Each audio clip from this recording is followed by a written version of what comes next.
Imagine walking into your favorite local shop, seeing U.S. military flags flying proudly on the rooftop, only to hear a city inspector demand they be taken down or face prosecution. That's exactly what happened at Jaguar Power Sports in Jacksonville, Florida, and what followed sparked outrage across the country.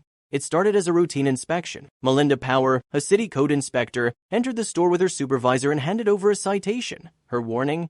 The rooftop display of flags representing each branch of the U.S. military violated city code. The message was clear: remove the flags or face legal consequences. For store employees, it felt like a punch to the gut. We cater to our men and women, both retired and active military, so it was personal. Manager Marcy Moyer later explained. The shop wasn't just decorated with American flags. It was a place that prided itself on honoring veterans. To them, being told to take down those military flags wasn't just about compliance, it felt like an attack on their values. But things escalated when a customer overheard the confrontation.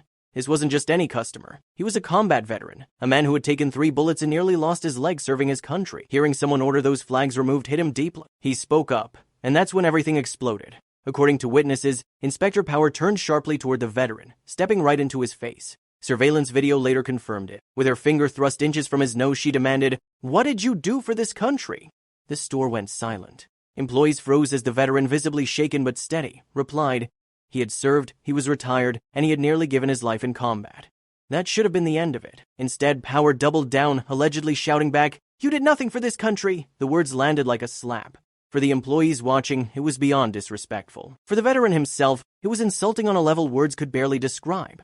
In that instant, what began as a simple code enforcement became a viral flashpoint. Staff quickly asked Power to leave the building, unable to believe what they had just witnessed. The veteran stood his ground but remained calm, showing the kind of restraint he had learned in service. Meanwhile, surveillance footage capturing the entire clash was quietly saved, and soon it would spread like wildfire. When the video surfaced, social media erupted. Outrage poured in by the minute. Calls flooded City Hall, over 50 inches the first hour alone, demanding answers. Veterans groups gathered outside the store, furious that one of their own had been publicly disrespected. To them, it wasn't just about flags or ordinances, it was about honor. And soon, the mayor himself would be forced to respond. As the video spread, the backlash only intensified. Veterans, families, and ordinary citizens filled social media with anger and disbelief. Calls poured into City Hall, not just from Jacksonville but from across the nation. The consensus was clear. No inspector had the right to disrespect a veteran who had sacrificed so much.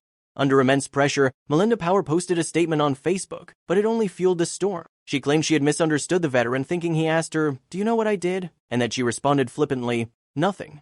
She admitted she had been unprofessional, apologized, and reminded people that her own family members had served in the military. But by then, her words rang hollow. The video told its own story, and the public wasn't buying excuses. Jacksonville's mayor, Lenny Curry, wasted no time stepping in. "What I saw reported is 100% inconsistent with how I expect every city employee to interact with our citizens," he declared.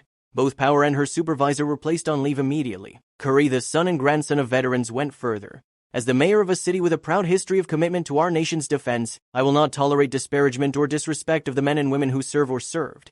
He issued a formal apology on behalf of the city. Even more striking, Curry announced that the current ordinance didn't actually prohibit residents or businesses from flying military flags. And moving forward, no one in Jacksonville would be cited for displaying them. It was a powerful message. Honoring service members was not up for debate. Outside Jaguar Power Sports, the veteran at the center of the storm addressed the media. He wasn't seeking revenge. He didn't demand that Power lose her job. Instead, he asked for something far simpler, an apology to the veteran community. "I don't want anyone to lose their job," he said quietly, showing the same humility he had carried through his service. His words earned him even more respect. Store manager Marcy Moyer echoed his stance.